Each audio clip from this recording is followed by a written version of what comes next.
Welcome to STV news. ముందుగా headlines.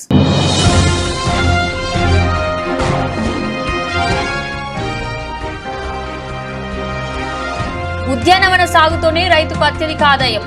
Horticulture సమీక్షలో ముఖ్యమంత్రి చంద్రబాబు.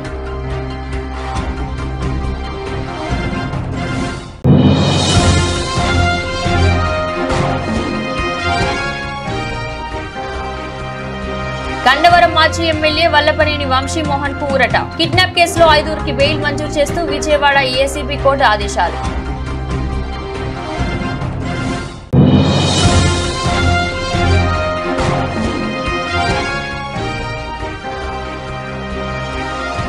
ఏడవ రోజు కొనసాగుతున్న ఏపీ మున్సిపల్ కార్మికుల ధర్నా. తమ సమస్యలు పరిష్కరించాలని డిమాండ్.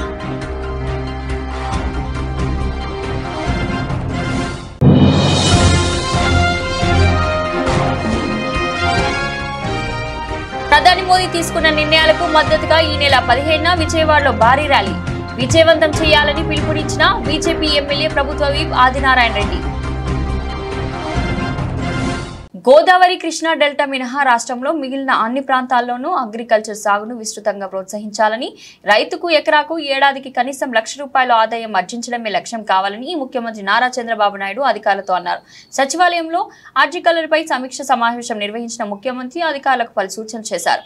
మిరప, అరటి, మామిడి, oil palm, cocoa, dragon fruit, జీడి మామిడి, కాఫీ, కొబ్బరి, టమాటో, ఉల్లి ఈ 11 ప్రాధాన్య పంటలతో రాష్ట్రంలో 24 క్లస్టర్లు ఏర్పాటు చేసి రైతులకు తోడ్పాటు అందించాలని చెప్పారు. ప్రస్తుతం రాష్ట్రంలో 18.23 లక్షల హెక్టార్లో ఉన్న ఉద్యానవన సాగును వచ్చే 5 ఏళ్లలో రెట్టింపు చేయాలి. ఆయిల్ ఫామ్, కోకో, కొబ్బరి పంటల డిమాండ్ దృష్ట్యా రైతులకు ఈ పంటల సాగు విషయంలో అవగాహన కల్పించారు. ప్రపంచంలో కోకో సాగులో 1% కన్నా తక్కువగా మన దేశంలో సాగు అవుతుంది. ప్రపంచ మార్కెట్లో ఉన్న డిమాండ్ను అందిపుచ్చుకునేలా 1,00,000 ఎకరాల్లో కోకో సాగు చేసేలా చూడాలి. కోకో పంట కోసిన తర్వాత నాణ్యత విషయంలో రైతులు జాగ్రత్త తీసుకునేలా శిక్షణ ఇవ్వాలి. అలాగే వీటికి అనుబంధంగా చిన్న తరహాలో ప్రాసెసింగ్ యూనిట్లు రైతులే నెలకొల్పేలా చేస్తే మరింత ఆదాయానికి అవకాశం ఉంటుంది. రైతులు పండించే పంటకు అధిక విలువ తీసుకురావడంపై దృష్టి పెట్టాలి అని సీఎం అన్నారు. అన్నవరం మాజీ ఎమ్మెల్యే వల్లభనేని వంశీమోహన్ కు ఊరట లభించింది. ముదునూరి సత్యవర్ధన్ కిడ్నాప్ కేసులో మొత్తం 6 నిందితులు, 5 బెయిల్ మంజూరు చేస్తూ విజయవాడ ఏసీబీ కోర్టు ఆదేశాలు ఇచ్చింది. విజయవాడ జిల్లా జైల్లో రిమాండ్ ఖైదీగా ఉన్న వంశీతో పాటు ఓలుపల్లి మోహన్ రంగారావు అలియాస్ రంగా, నిమ్మ లక్ష్మీపతి, కంట్ర వీర్రాజు, వేలూరి వంశీబాబు, వేలినేని శివరామకృష్ణ ప్రసాద్ ను మంగళవారం కోర్టుకు తీసుకొచ్చారు. వారి డిమాండ్ ను బుధవారం వరకు పొడిగిస్తూ న్యాయాధికారి పి భాస్కర్రావు ఉత్తర్వులు ఇచ్చారు. అనంతరం కుటుంబ సభ్యులతో మాట్లాడుకునేందుకు గంట సమయం ఇస్తూ మౌఖిక దేశాలు జారీ చేశారు. సాయంత్రం వంశీ మోహన్ రంగారావు, లక్ష్మీపతి, వీర్రాజు, వంశీబాబుకు బెయిల్ మంజూరు చేస్తూ తీర్పునిచ్చారు. ఒక్కొక్కరు 50,000తో 2 షూరిటీలను 3 రోజుల్లోగా సమర్పించాలని స్పష్టం చేశారు. ప్రతి శనివారం పోలీస్ స్టేషన్ కు వెళ్లి సంతకం చేయాలని తీర్పులో పేర్కొన్నారు. ఇదే కేసులో శివరామకృష్ణ ప్రసాద్ A7 బెయిల్ కోసం హైకోర్టులో దరఖాస్తు చేసుకున్నారు. కాగా గన్నవరంలోని టీడీపీ కార్యాలయంపై దాడి కేసులో ఇంకా బెయిల్ రాకపోవడంతో వంశీ జైల్లోనే ఉండనున్నారు. మున్సిపల్ శాఖ పనిచేస్తున్న ఇంజనీరింగ్, నాన్ ఇంజనీరింగ్ కార్మికులకు కనీస వేతనం చట్టం అమలు చేయడంలో టీడీపీ, వైసీపీ ప్రభుత్వాలు మోసం చేశాయని AP municipal engineering workers union నగర అధ్యక్షులు పిట్టా మహేష్ బాబు ఆరోపించారు. ఆస్కాస్ ను కొనసాగించాలని, ప్రభుత్వ పథకాలు ఇంజనీరింగ్ కార్మికులకు వర్తింపచేయాలని ఆయన డిమాండ్ చేశారు. తన సమస్యలు పరిష్కరించాలంటూ మున్సిపల్ ఇంజనీరింగ్, నాన్ ఇంజనీరింగ్ కార్మికులు చేపట్టిన నిరవర దీక్ష 7వ రోజు కొనసాగింది. AP municipal engineering workers union ఆధ్వర్యంలో అంకాల ధర్నా చౌక్ లో చేస్తున్న దీక్షలో పలువురు ఇంజనీరింగ్ కార్మికులు పాల్గొన్నారు. న్యాయమైన తమ డిమాండ్లు పరిష్కరించాలంటూ వారు నినాదాలు చేశారు. ఈ సందర్భంగా యూనియన్ నాయకులు మాట్లాడుతూ కార్మికులకు కనీస వేతన చట్టాన్ని అమలు చేయడంలో రాష్ట్ర ప్రభుత్వం మోసం చేస్తున్నాయని మండిపడ్డారు. దాదాపు 15 ఏళ్లుగా పనిచేస్తున్న కార్మికులకు కేవలం ₹15,000 మాత్రమే చెల్లిస్తున్నారని, చాలని జీతాలతో తాము కుటుంబాలను పోషించుకోలేకపోతున్నామని వాపోయారు. 10 సంవత్సరాలు పైబడిన ఇంజనీరింగ్, మున్సిపల్ కార్మికులకు క్రమబద్ధీకరించాలన్నారు. టెక్నికల్ కార్మికులకు 29,000, నాన్ టెక్నికల్ వర్కర్స్ కి ₹24,000 వేతనాన్ని అమలు చేయాలని డిమాండ్ చేశారు. ఆప్కాస్ ను కొనసాగించడంలో పాటు ఇంజనీరింగ్, మున్సిపల్ కార్మికులకు ప్రభుత్వ పథకాలు అమలు చేయాలని ఆయన కోరారు. నా పేరు మురళి అండి. ఈరోజు ఆంధ్రప్రదేశ్ మున్సిపల్ ఇంజనీరింగ్ విభాగంలో చేస్తున్న నిర్వాధిక సమ్మె 7వ రోజు భాగంగా ప్రభుత్వం వారు ఈరోజు మా నాయకుల్ని చర్చలకి పిలవడం జరిగింది. మా నాయకత్వంలో నాయకులు ఉదయం 10 గంటలకు చర్చలకు వెళ్ళారు. చర్చలు సఫలం అయితే అందరూ మేము ప్రభుత్వంతో సహా మేము కూడా చాలా సంతోషపడతాము. ఒకవేళ విఫలమైతే ఈ యొక్క సమ్మెను ఇంకా ఉధృతం చేస్తాము. కలెక్టరేట్ ముట్టడి కానీ, మానవ ఆహారాలకు కానీ దేనికి కూడా వెనకాడబోమని ఈ మీడియా ప్రకారంగా చెప్తున్నాము. మేమేమో గొంతెమ్మ కోరికలు అడగట్లేదు. మేము అడిగేది టెక్నికల్, నాన్ టెక్నికల్ జీతాలు మాత్రమే. ఈ విజయవాడ నగరంలో, రాజధాని ప్రాంతంలో ఒక సగటు కార్మికుడు బతకాలంటే కనీస వేతనం 26,000, 30,000 రూపాయలు ఉండవలసిందే. మేము 24,500 మాత్రమే అడుగుతున్నాం. టెక్నికల్, నాన్ టెక్నికల్ 29,200 మాత్రమే అడుగుతున్నాం. మేము గొంతెమ్మ కోరికను అడగట్లా. మా ఆధార్ కార్డు కొడుతుంటే ఒక సంక్షేమ పథకం రాదు. మేము గవర్నమెంట్ ఎంప్లాయీ అంటున్నారు. మేము గవర్నమెంట్ ఎంప్లాయీ అని మీరే చెప్తున్నారు కదా. గవర్నమెంట్ ఎంప్లాయీకి కనీస వేతనం 30,000 రూపాయలు ఉంటుంది. 30,000 రూపాయలు పై తర్వాతే గవర్నమెంట్ ఎంప్లాయీ అవుతున్నారు. మాకు అదే జీతం ఇవ్వండి, మేము ఒప్పుకుంటాం, మేము గవర్నమెంట్ ఎంప్లాయీస్మే అని చెప్పి. అలా ప్రభుత్వం ఇలా మొండి వైఖరిని ఇలా చేస్తే మాత్రం ఇంకా రానున్న రోజుల్లో ఈ సమ్మెను ఇంకా ఉధృతం చేస్తాము. దానికి కూడా రాష్ట్ర కమిటీ ఎక్కడ వెనకాడబోమని మీడియా విధంగా చెప్తున్నాము. ఇలా విజయవాడ నగరంలో 60కి 40%, 40-50% కొండ ప్రాంతాలే ఉన్నాయి. చిట్ట చివర ఇంటికి కూడా మెట్లు మార్గం లేని ఇంటికి కూడా ఇవాళ నీటి సరఫరా వెళ్తుంది. వీధి దీపాలు వెలిగిస్తున్నాము, నగరం అంతా నీళ్ళు ఇస్తున్నాము. ప్రతి ఏరియాకి చీకటి లేకుండా ప్రతి ఏరియాకి వీధి లైట్లు, స్ట్రీట్ లైటింగ్ చేస్తున్నాము. మాలాంటి కార్మికుల మీద ఈ ప్రభుత్వానికి ఇంత మండు వైఖరి పనికిరాదు. మేము గత ప్రభుత్వాన్ని కూడా మొత్తుకున్నాం, వేడుకున్నాం, మాకు జీతాలు పెంచండి, మాకు వచ్చేది 13,000 రూపాయల జీతం మాత్రమే. మేము ఈ జీతంతో కుటుంబాలను మేము పోషించలేకపోతున్నాము. మేము కార్మికులం అయ్యా, మేమేమైనా ఎంప్లాయీస్ కాదు, మాకు జీతాన్ని పెంచండి, సుప్రీంకోర్టు ప్రకారం ఇవ్వండి. కనీస వేతనం 26,000 రూపాయలు మేము గత ప్రభుత్వాన్ని వేడుకున్నాం. గత ప్రభుత్వం నాయకుల్లో అందరూ కూడా కద్దరు సొక్కా చేసిన నాయకులే ఉన్నారు, కానీ కార్మికుడికి కష్టం తెలిసిన ఒక నాయకుడు లేడు. ఈ కూటమి ప్రభుత్వంలో కూడా మేము చంద్రబాబు నాయుడు గారు నేను కార్మికుడే అంటున్నారు. ఆయన కార్మికుడే కదా, ఆయన కూడా కార్మికుల కష్టాలు తెలుసు కదా. ఈరోజు 7వ రోజు ఈ సమ్మె జరిగింది. ఇప్పటికి కూడా ఈ 7 రోజుల తర్వాత ప్రభుత్వం చర్చలు పిలిచింది. ఈరోజు ప్రభుత్వ చర్చల్లో మా యొక్క డిమాండ్స్ని నెరవేర్చి హామీ ఇచ్చి వాళ్ళ ఒక జీవోని మా జీతాలు పెంపితే ఈ సమ్మెని ఇక్కడితో ముగిస్తాము. లేని పక్షంలో మాత్రం వాళ్ళు ఒక సమ్మెలో విఫలమైతే కలెక్టరేట్ ముట్టడికి కానీ, ఎమ్మెల్యే ఎంపీ ఆఫీసులు ముట్టడికి కానీ, మానవ ఆహారాలకు కానీ ఈ నగరం అంతా ఎక్కడ కూడా ఒక చుక్క వాటర్ సప్లైలో కూడా ఉండదు. రాష్ట్రం మొత్తం వాటర్ సప్లై, స్ట్రీట్ లైటు, మెకానిక్లు, పార్క్ కార్మికులు అందరం వచ్చి ఈ రాజధాని ప్రాంతం విజయవాడలోనే కూర్చుంటాం. ఎక్కడ ఆ రాష్ట్రం కాదు, రాజధాని ప్రాంతంలో కూర్చుంటాము. మా యొక్క డిమాండ్స్ నెరవేరేంత వరకు మేము ఎక్కడికి వెనకాడబోము. ప్రభుత్వం ఏ రకంగానైనా మా యొక్క డిమాండ్స్ని, ఈ కోరికల్ని తీర్చాలని చెప్పి, పరిష్కరించాలని చెప్పి మీడియా ముఖంగా తెలియజేస్తున్నాం. నా పేరు మురళి, వాటర్ సప్లై కార్మికుడిని. నా పేరు అశోక్ కుమార్ అండి.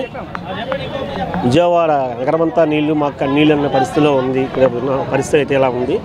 కానీ మేము చాలీ జీతాలు బతుకుతూ 2 ఆడపిల్లలు ఉన్న పరిస్థితి, 3 ఆడపిల్లలు ఉన్న పరిస్థితి. ఏ ఆధార్ కార్డు ప్రతి అప్డేట్ తీసినా, ఎప్పుడు ఏం చూసినా గవర్నమెంట్ పథకాలు అయితే మాకు వర్తించట్లేదు. గత 15 ఏళ్ళుగా మేము చేస్తున్న ఉద్యోగానికి మాకు ఎటువంటి ఉపాధి హామీ పథకాలు రావడం లేదు.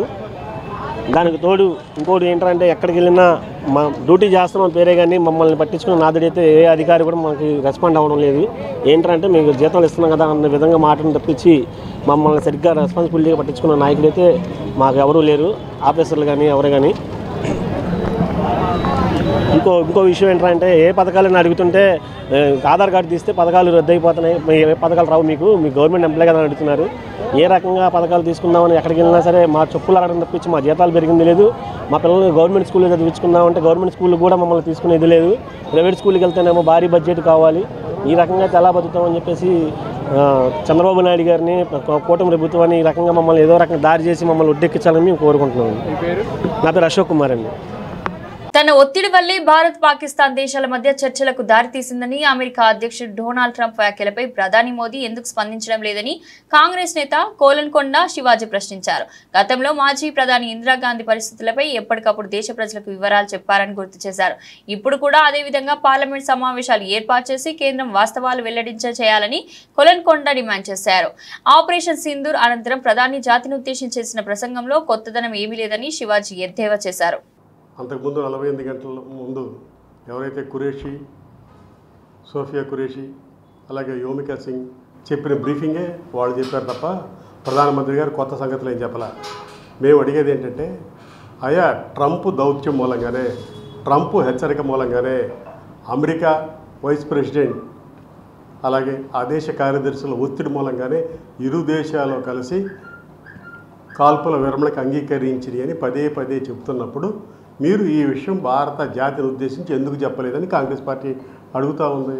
ఇంతకుముందు 1972లో కూడా వాజ్పేయి గారు డిమాండ్ చేసినప్పుడు యుద్ధం అనంతరం అప్పుడు ప్రధానమంత్రి ఇందిరాగాంధీ గారు అఖిలపక్ష సమావేశాన్ని ఏర్పాటు చేసి జరిగిన సంగతులన్నీ డే బై డే అన్ని సంగతులు చెప్పారు. ఇప్పుడు కూడా 7వ తారీఖు నుంచి 10వ తారీఖు మధ్యలో ఏమేమి జరిగినాయి ఈ సంఘటనలో, మనకు నష్టం ఎంత జరిగింది, మనకు ఎవరైతే పహల్గామ్ మృతుల బాధితులు ఉన్నారో వాళ్ళకి ఏదైనా న్యాయం చేసామా, ఉగ్రవాదుల్ని పట్టుకోవడానికి ఎటువంటి చర్యలు తీసుకున్నాము అనే విషయాల మీద జాతికి ఏమి చెప్పకుండా వాళ్ళంతా చూస్తాం వీళ్ళంతా చూస్తామంటే అది సైన్యం చూసుద్ది. సైన్యం 86 గంటల 57 నిమిషాలు యుద్ధం చేసింది, బ్రహ్మాండంగా వెళ్ళింది, వాళ్ళ టార్గెట్లు రీచ్ అయిపోయింది. మీరు వెనక్కి ఎందుకు పిలవాల్సి వచ్చిందని చెప్పి జాతి మొత్తం కూడా ప్రశ్నిస్తూ ఉంది. ఈ దశలో తక్షణమే ఈ భారత జాతి ప్రజలకి బీజేపీ కానీ భారతదేశ ప్రధానమంత్రి కానీ తక్షణమే వివరణ ఇచ్చి అఖిలపక్ష సమావేశం ఏర్పాటు చేయాలని చెప్పి కాంగ్రెస్ పార్టీ డిమాండ్ చేస్తుంది. మీ పారదర్శకత ఏదైనా ఉంటే దాంట్లో నిరూపించుకోండి.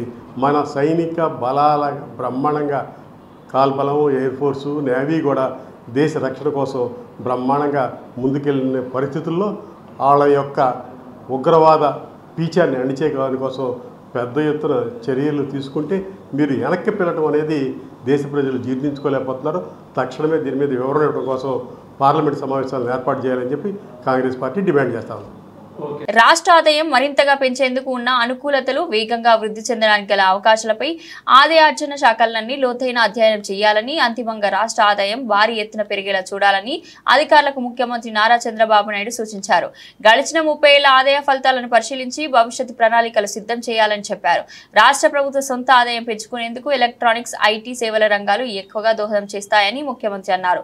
సచివాలయంలో ఆదాయార్జన శాఖలపై ముఖ్యమంత్రి సమీక్ష నిర్వహించారు. సమీక్షలో శాఖల వారి పురోగతిపై చర్చించారు. మరోవైపు బంగారం అత్యధికంగా కొనుగోలు చేస్తున్న రాష్ట్రాల్లో ఆంధ్రప్రదేశ్ దేశంలోనే ముందున్నప్పటికీ పన్ను ఆదాయం ఆ స్థాయిలో ఎందుకు లేదో అధికారులు దృష్టి పెట్టాలని, పన్ను ఎగవేతలు లేకుండా చర్యలు తీసుకోవాలన్నారు. అన్ని శాఖల సమాచారంతో డేటా లేక్ ఏర్పాటు చేయాలని, ప్రతి శాఖకు ఏఐ బృందం ఉండాలని ముఖ్యమంత్రి చెప్పారు. పన్ను చెల్లింపుదారులకు ఏఐ టూల్ ద్వారా సేవలు అందించేలా వచ్చే 2-3 నెలల్లో ఏఐ ఆధారిత పన్నుల వ్యవస్థను ఏర్పాటు చేయాలని స్పష్టం చేశారు. పొరుగు రాష్ట్రాల నుంచి మద్యం అక్రమంగా రాష్ట్రంలో విక్రయించకుండా కఠిన చర్యలు తీసుకోవాలని ముఖ్యమంత్రి అధికారులను ఆదేశించారు. రాష్ట్రంలో మద్యం విక్రయాలు పారదర్శకంగా జరిగేలా సరఫరా దగ్గర నుంచి అమ్మకం వరకు ప్రతిదీ రియల్ టైంలోనే ట్రాక్ చేయాలని చెప్పారు. కర్ణాటక, తమిళనాడు రాష్ట్రాల్లో రవాణా శాఖ ఆదాయం పెరుగుతుంటే ఆంధ్రప్రదేశ్లో ఎందుకు తక్కువగా ఆదాయం వస్తుందని ముఖ్యమంత్రి అధికారులను ప్రశ్నించారు. దీనికి కారణాలు అన్వేషించి వెంటనే సరైన విధానాల్లో అవలంబించే ఆదాయం పెరిగేలా చూడాలని చెప్పారు. నెలవారీ లక్ష్యాలను అధిగమించేలా ఆదాయార్జన శాఖలు ప్రయత్నించాలని అన్నారు. పహల్గామ్ ఉగ్రదాడి తర్వాత ప్రధాని మోదీ తీసుకున్న నిర్ణయంతో పాకిస్తాన్ ఉక్కిరిబిక్కిరై అమెరికా అధ్యక్షుని ద్వారా కాళ్లబేరానికి వచ్చిందని బీజేపీ ఎమ్మెల్యే ప్రభుత్వ విప్ ఆదినారాయణ రెడ్డి చెప్పారు. ఆపరేషన్ సింధూర్ ప్రధాని మోదీ భారతదేశంలో శ్రీకృష్ణుడి పాత్రను పోషించడం ద్వారా భారత త్రివిధ దళాలకు సంపూర్ణ బలాన్ని ఇచ్చారన్నారు. ప్రధాని మంత్రి మోదీ తీసుకున్న నిర్ణయాలను మద్దతుగా ఈ నెల 15న విజయవాడలో భారీ ర్యాలీ నిర్వహించబోతున్నామని చెప్పారు. ఇదే క్రమంలో ఈ నెల 16న అన్ని జిల్లా కేంద్రాలు, 18న మండల కేంద్రాలు, ఎన్డీఏ భాగస్వామ్య పక్షాలు ప్రజలను కలుపుకొని తిరంగా ర్యాలీ నిర్వహిస్తున్నట్లు ఆయన పేర్కొన్నారు. బీజేపీ కార్యాలయంలో నిర్వహించిన విలేకరుల సమావేశంలో ఆదినారాయణ రెడ్డి మాట్లాడుతూ బీజేపీ సహకారంతో చంద్రబాబు నేతృత్వంలో రాష్ట్రం సంపూర్ణంగా అభివృద్ధి చెందుతుందన్నారు. అందరికీ హృదయపూర్వక నమస్కారం. భారత్ మాతాకి జై, వందే మాతరం. ప్రధానంగా ఈరోజు ఈ యొక్క ప్రెస్ మీట్ కారణం అందరికీ తెలిసినదే. నాతో పాటు అడ్డూరు శ్రీరామ్ గారు, బాజీ గారు, మా అడ్వకేట్ దిలీప్ గారు సమక్షంలో ఈ సమీక్ష. అసలు మన ఎందుకు ఈ యొక్క పరిస్థితులు వచ్చినాయి? మన మీదికి ఏప్రిల్ 22 నాడు పహల్గామ్ జమ్మూ కాశ్మీర్ ఏరియాలో ఉగ్రవాదులు పాకిస్తాన్ సైన్యం సహకారంతో, పాకిస్తాన్ ప్రభుత్వ సహకారంతో, ఇది ఉగ్రవాదులు ఒకరే కాదు, మూకుమ్మడిగా మన 26 మంది అమాయకులను, అందులో మన ఆంధ్రప్రదేశ్కు సంబంధించిన, వైజాగ్కు సంబంధించిన చంద్రమౌళి గారు, కావలికి సంబంధించిన మధుసూదన్ గారిని వాళ్ళ యొక్క కుటుంబ సభ్యుల మధ్య అడ్డదిడ్డంగా పేరు చెప్పి మేము చంపుతాం, ఇది మోడీ గారికి తెలియజేయండి, మీ భారతదేశం మీదకి ఉద్దేశపూర్వకంగా వచ్చినామని వాళ్ళ యొక్క దురాలోచనతో జరిగిన పని, దాన్ని ఎలా దెబ్బ కొట్టాలి. ఆ రోజే భారతదేశ ప్రభుత్వం మోడీ గారి ఆధ్వర్యంలో రాజ్నాథ్ సింగ్ గారు, అమిత్ షా గారు అందరూ కలిసి త్రివిధ దళాధిపతులను ఏకం చేసి ఇంటెలిజెన్స్ అందరినీ కూర్చోబెట్టుకొని వెంటనే చేసిన మొదటి పని సింధు జలాలు ఆపడం, వాళ్ళ వీసాలు రద్దు చేయడం, వాళ్ళందరినీ బయటికి పంపించడం. ఒక్కొక్కటే వెల్ ప్లాన్ చేసి కొత్త కొత్త ఆలోచనలతో ఎక్కడ లేని విధంగా, ఎప్పుడూ లేని విధంగా భారత సైన్యానికి ఫుల్ పవర్స్, మీరు దెబ్బకు దెబ్బ కొట్టండి, కేవలం ముష్కరుల యొక్క స్థావరాలను దెబ్బ కొట్టాలా ప్రధానంగా. అందులో భాగమే మే 7వ తేదీ నాడు ఉదయాన్న 1 గంట ప్రాంతంలో పీఓకే ప్రాంతంలోని 5 స్థావరాలను ఏకంగా పాకిస్తాన్లోకి ఎంటర్ అయ్యి 4 స్థావరాలను ఎవరు ఊహించలే, కొడితే దిమ్మ తిరిగింది. వాళ్ళ స్థావరాలను ఎవరైతే ప్రధాన ముఖ్యమంత్రిగా ఉన్న కేజ్రీవాల్ను అరెస్ట్ చేశారు. కానీ ఇక్కడ మాజీ సీఎం ఇతని అరెస్టుకు పరిస్థితులు దారితీసినాయి. అది ఒకవైపు. మరొకటి, బీజేపీ పార్టీ ఎమ్మెల్యేగా ఉన్నప్పటికీ గతంలో గాలి జనార్దన్ రెడ్డి చేసిన తప్పుకు సిబిఐ కోర్టు 7 ఏళ్ల జైలు శిక్ష, దానివల్ల సభ్యత రద్దయింది. అందరూ అనుకుంటున్నారు బీజేపీ పార్టీ తన వాళ్ళని కాపాడుతుందని. అదే ఉండదు, తప్పంటే తప్పే. ఇక్కడ ఆ యొక్క గాలి జనార్దన్ రెడ్డి కంటే ఈ జగన్ రెడ్డి 10 అంతలు ఎక్కువ తప్పు చేశాడు. పాత కేసులు 11 సిబిఐ, 9 ఈడీ, మరియు తన హయాంలో చేసిన అనేక స్కాములు, ప్రతి ఐటెంలో, లిక్కర్లో కానీ, మైన్స్లో కానీ, శాండ్లో కానీ, భూ కబ్జాలో కానీ, చివరికి ఎడ్యుకేషన్ సిస్టంలో కానీ, హెల్త్ సిస్టంలో కానీ, ఇండ్లు కట్టకుండా దోపిడీ కానీ, తను మాత్రమే కట్టుకుంటా తనకు అనేక చోట్ల ఇండ్లు, లాస్ట్కు పైన వైజాగ్లో కూడా.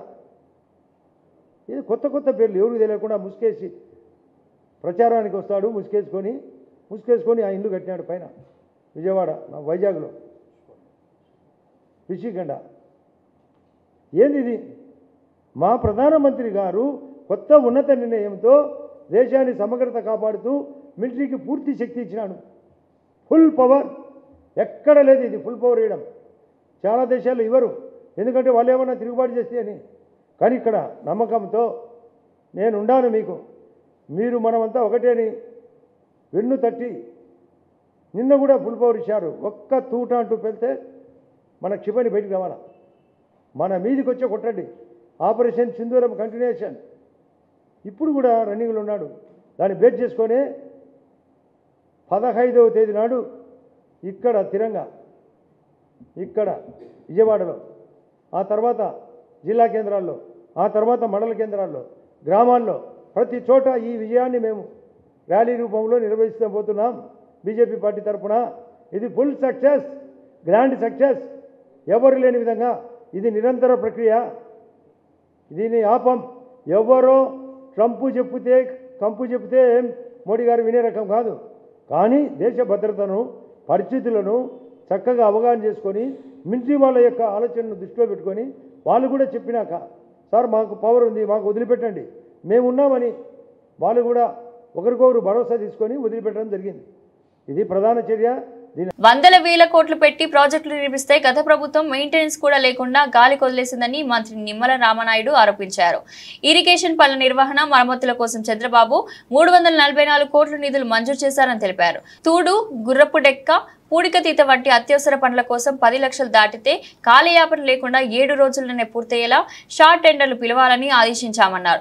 10 లక్షల లోపు ఉన్న పనులను సాగునీటి సంఘాల ఆధ్వర్యంలో చేపట్టాలని సూచించారు. పాత్రికేయ మిత్రులందరికీ కూడా నమస్కారాలు తెలియజేసుకుంటూ, ఈరోజు వందల కోట్ల రూపాయలు వెచ్చించి ప్రాజెక్టులైనా, రిజర్వాయర్లైనా, కెనాల్స్ అయినా, డ్రైన్స్ అయినా సరే ప్రతి సంవత్సరం కూడా యాన్యువల్ మెయింటెనెన్స్ చేయలేకపోతే, నిర్వహణ చేయకపోతే ఆ సొమ్ము అంతా కూడా వృధా అయిపోయినటువంటి పరిస్థితి మనందరికీ తెలుసు. అటువంటి స్థితిని దృష్టిలో పెట్టుకునే ఈరోజు ఓఎండ్ఎం పనుల నిమిత్తం, మెయింటెనెన్స్ నిమిత్తం 344 కోట్ల రూపాయలు ఈరోజు చంద్రబాబు నాయుడు గారు మరి నిధులు మంజూరు చేయడం జరిగింది.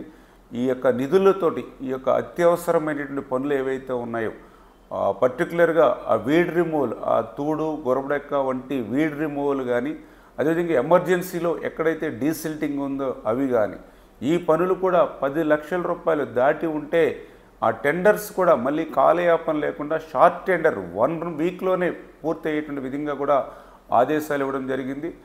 10 లక్షల రూపాయలు లోపు ఉన్నటువంటి పనులు ఏవైతే ఉన్నాయో అవన్నీ కూడా ఆ యొక్క నీటి సంఘాలు ఏదైతే WA distributary committee, project committee ఎవరైతే ఉన్నారో వాళ్ళ పరిధిలో ఆ పనులన్నీ కూడా చేపట్టేటువంటి విధంగా తగిన ఆదేశాలు కూడా ఇవ్వడం జరిగింది.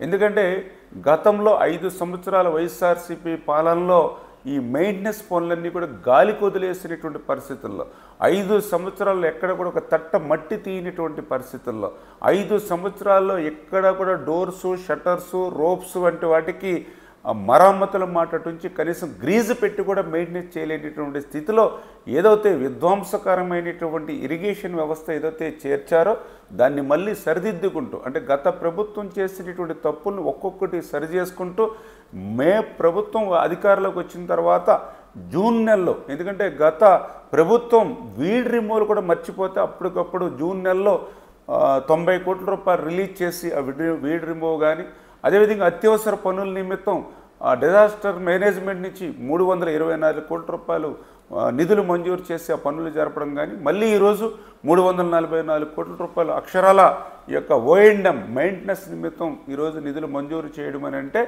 గత 5 సంవత్సరాల పాలన పాపం నుండి మళ్ళీ ఈ యొక్క ఇరిగేషన్ వ్యవస్థను, మళ్ళీ సాగునీటి వ్యవస్థను మళ్ళీ ఆఖరి ఎకరం వరకు, ఆఖరి రైతు వరకు కూడా ఆ సాగునీటిని తీసుకెళ్లాలనే ఆలోచనతో పనిచేస్తున్నాం.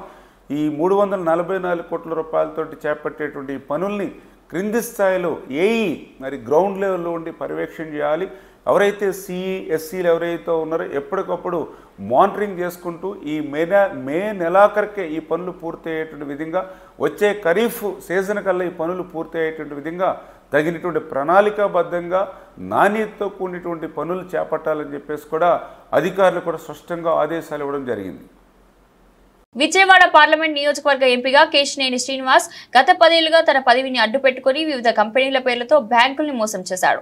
కేశినేని నాని చేసిన ఆర్థిక నేరాలపై పూర్తిస్థాయి విచారణ చేపట్టాలని కోరుతూ CBI director Tiruvuru MLA Kolikapudi Srinivasarao లేఖ రాశారు. 10 ఏళ్ల ఎంపీగా ఉన్న నాని విజయవాడ పార్లమెంట్ నియోజకవర్గంలో ఎలాంటి అభివృద్ధి చేశాడో, ఎంపీగా ఈ 11 నెలల కాలంలో ఎంపీ కేశినేని శివనాథ్ చేసిన అభివృద్ధిపై దమ్ముంటే చర్చకు రావాలని ఎమ్మెల్యే కోలికపూడి సవాల్ విసిరారు. మాజీ ఎంపీ కేశినేని నాని గత 10 ఏళ్లుగా తన పదవిని అడ్డుపెట్టుకుని పాల్పడిన ఆర్థిక నేరాలను వివరించేందుకు ఎంపీ కేశినేని శివనాథ్పై చేస్తున్న ఆరోపణలను ఖండిస్తూ ఎమ్మెల్యే కోలికపూడి శ్రీనివాసరావు మంగళవారం గురునానక్ కాలనీలోని విజయవాడ పార్లమెంట్ కార్యాలయం ఎన్టీఆర్ భవన్ మీడియా సమావేశంలో నిర్వహించారు. అందులోనూ ప్రజాప్రతినిధులుగా పనిచేసి ప్రజలకి జవాబుదారీగా ఉండాల్సిన వ్యక్తులు మాట్లాడే మాటలు, వాళ్ళ వ్యక్తిగత వ్యాపార వ్యవహారాలు కూడా ప్రజలు గమనిస్తారు. కాబట్టి విజయవాడ లోక్సభ మాజీ సభ్యులు కేశినేని నాని గారు కొద్ది రోజులుగా ఒక రాజకీయ ఎజెండాతో స్పష్టమైన రాజకీయ కుట్రలో భాగంగా ప్రస్తుత విజయవాడ లోక్సభ సభ్యులు గౌరవనీయులు శ్రీ కేశినేని శివనాథ్ గారి గురించి బురసల్లే కార్యక్రమం, గుడ్డ కాల్చి మీద వేసే కార్యక్రమం ఆయన మొదలుపెట్టారు. అయితే కొన్ని వేల మందికి తన సొంత ఖర్చుతో ఆహారాన్ని అందించడానికి అన్న క్యాంటీన్ నిర్వహించిన చిన్ని గారి గురించి, హెల్త్ క్యాంపుల ద్వారా ఆరోగ్యాన్ని అందించిన చిన్ని గారి గురించి, జాబ్ మేళాల ద్వారా ఉపాధి ఉద్యోగ అవకాశాలు పెంచిన చిన్ని గారి గురించి, కేసినేని నాని గారు చేసిన ప్రతి ఆరోపణ సత్యదూరం, అదొక రాజకీయ కుట్రలో భాగంగా జగన్మోహన్ రెడ్డి ఆయన టీం 5 ఏళ్ళు చేసిన అసలైన లిక్కర్ స్కామ్ నుంచి, సిట్ విచారణ నుంచి ప్రజల దృష్టిని మళ్లించే కార్యక్రమంలో భాగంగానే నాని గారు మాట్లాడారు అని స్పష్టంగా అర్థం చేసుకొని, మరి ఇన్ని నీతులు చెప్పే నాని గారు ఆయన 10 ఏళ్ళు లోక్సభ సభ్యుడిగా చేసిన ఒక బాధ్యతాయుతమైన ప్రజాప్రతినిధిగా ఆయన ఎలా వ్యాపారాలు చేస్తున్నారు, ఆయన ఎన్ని రకాల ఆర్థిక నేరాలకు పాల్పడుతున్నారో ప్రపంచం దృష్టికి డాక్యుమెంట్స్తో సహా, సాక్ష్యాలతో సహా చూపించే ఉద్దేశమే ఈరోజు ఈ మీడియా సమావేశం. కేసినేని నాని గారి అన్లిమిటెడ్ క్రిమినల్ యాక్టివిటీస్లో ఒక 5 విషయాలు ఈరోజు సూటిగా స్పష్టంగా మీ ముందు ఉంచుతాను. మొదటిది, ఉద్దేశపూర్వకంగా నేరపూరితంగా బ్యాంకు రుణం ఎగగొట్టడం. కేసినేని నాని గారు మేనేజింగ్ డైరెక్టర్గా ఉన్న Kesineni hotels private limited, Kesineni hotels private limited America అధ్యక్షుడు డొనాల్డ్ ట్రంప్ చేసిన వ్యాఖ్యలు భారతదేశ ప్రజల ప్రతిష్టను మంటగల్పే విధంగా ఉన్నాయని సిపిఐ రాష్ట్ర కార్యదర్శి రామకృష్ణ తీవ్రంగా విమర్శించారు. విజయవాడ దాసరి భవన్లో ఏర్పాటు చేసిన మీడియా సమావేశంలో మాట్లాడారు. ట్రంప్ చేసిన వ్యాఖ్యలు జాతి యావత్తు సిగ్గుతో తలదించుకునేలా ఉన్నాయని అన్నారు. కేవలం వ్యాపార లావాదేవీల కోసం యుద్ధం ఆపాను అనే ట్రంప్ వ్యాఖ్యలు దారుణంగా ఉన్నాయని ఆయన ఆగ్రహం వ్యక్తం చేశారు. ప్రధాని మంత్రి నరేంద్ర మోడీ ఈ వ్యాఖ్యలు ఖండించకపోవడం తగదని రామకృష్ణ విమర్శించారు. అర్ధగంట జాతిని ఉద్దేశించి ప్రసంగించిన ప్రధాని ఈ విషయంలో మౌనం ఎందుకు వహిస్తున్నారు అని ప్రశ్నించారు. దేశ గౌరవాన్ని కాపాడాల్సిన బాధ్యత మోదీపై ఉందని అన్నారు. ప్రతీకగా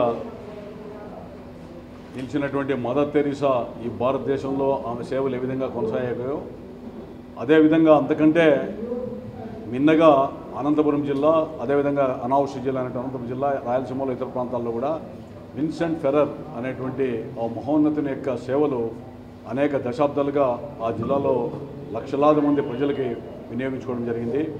అందులో మొన్న కోవిడ్ వచ్చినప్పుడు ప్రైవేట్ కార్పొరేట్ హాస్పిటల్ ఏవైతే ఉన్నాయో, అదేవిధంగా ప్రభుత్వ ఆసుపత్రులు ఏవైతే ఉన్నాయో వాటిలో కంటే కోటేశ్వర్లు అయినప్పుడు కూడా మాకు బ్రతుకు జీవుడా అంటున్నాం, మాకు ఆర్డీటీ బద్దలపల్లిలో ఒక బెడ్ దొరికితే చాలని చెప్పి మాలాంటి వాళ్ళందరి మీద కూడా ఒత్తిళ్ళు ఇచ్చినటువంటి సందర్భంలో కూడా వాళ్ళు రాగద్వేషాలకు ఒత్తిళ్లకు అతీతంగా నిజమైనటువంటి అవసరం ఉన్నటువంటి వ్యక్తులకి తీసుకొని వచ్చి అక్కడ ప్రాణాలు రక్షించినటువంటి పరిస్థితి.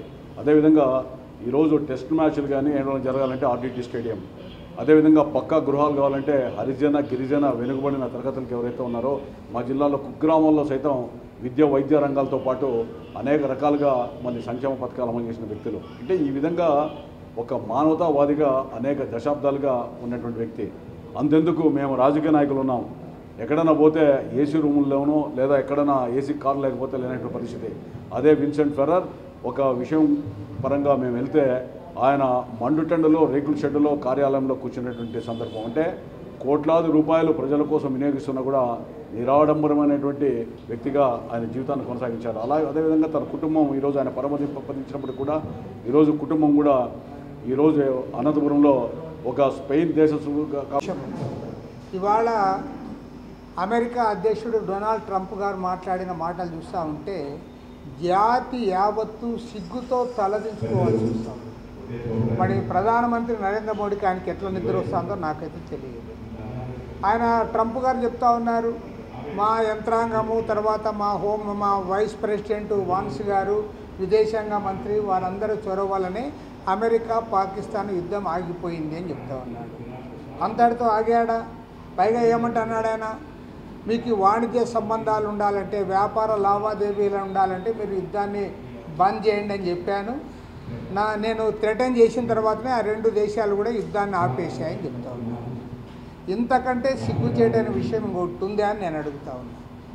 అంటే ఇవాళ గుజరాతీ వ్యాపారస్తుల యొక్క మద్దతు, వారు ఇస్తే డబ్బులతో ఇవాళ ప్రభుత్వాన్ని నడుపుతున్న నరేంద్ర మోడీ చివరికి వ్యాపార లావాదేవీల కోసం ఇవాళ మనం చెప్తే విన్నారని అంటే దాని గురించి ఎందుకు మాట్లాడవు? నరేంద్ర మోడీ గారు ఎందుకు ఇవాళ అమెరికా అధ్యక్షుడు ట్రంప్ యొక్క స్టేట్మెంట్ ఖండించడం లేదని నేను అడుగుతా ఉన్నా, సూటిగా అడుగుతా ఉన్నా. నువ్వు చెప్తా ఉన్నావు కదా, దేశ ప్రతిష్టను కాపాడిన దేశ ప్రతిష్టను మంట కలిపావు. అమెరికా అధ్యక్షుడు మీకు వ్యాపార లావాదేవీలు కొనసాగాలంటే మీరు ఈ యుద్ధాన్ని స్టాప్ చేయమంటే వాళ్ళు స్టాప్ చేశారని చెప్తా ఉంటే దాన్ని ప్రధానమంత్రి గారు ఎందుకు ఖండించడం లేదని నేను అడుగుతా ఉన్నా. నువ్వు అర్ధగంట జాతిని ఉద్దేశించి ప్రసంగిస్తావు. జాతిని ఉద్దేశించి కాదు ప్రసంగించాల్సింది. అమెరికా అధ్యక్షుడు మాట్లాడిన మాటలను నీకు ధైర్యం ఉంటే ఖండించు, వాస్తవం ఉంటే ఖండించమని నేను అడుగుతా ఉన్నా. మరి ఇక్కడ మన ముఖ్యమంత్రి చంద్రబాబు నాయుడు గారి గురించి నాకు అర్థమే కాలే. బులెటిన్ ముగించే ముందు హెడ్లైన్స్ మరోసారి.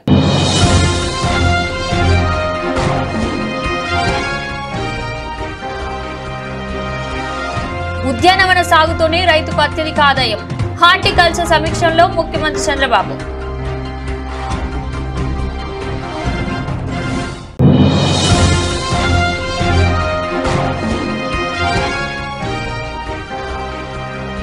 గండవరం మాజీ ఎమ్మెల్యే వల్లపనేని వంశీమోహన్ కు ఊరట, కిడ్నాప్ కేసులో 5కి బెయిల్ మంజూరు చేస్తూ విజయవాడ ఏసీబీ కోర్టు ఆదేశాలు.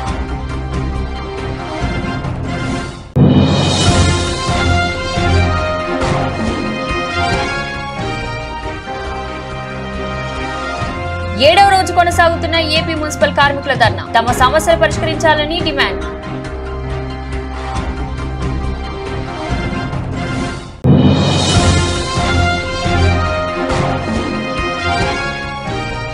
ప్రధాని మోదీ తీసుకున్న నిర్ణయాలకు మద్దతుగా ఈ నెల 15న విజయవాడలో భారీ ర్యాలీ విజయవంతం చేయాలని పిలుపునిచ్చిన బీజేపీ ఎమ్మెల్యే ప్రభుత్వ విప్ ఆదినారాయణ రెడ్డి.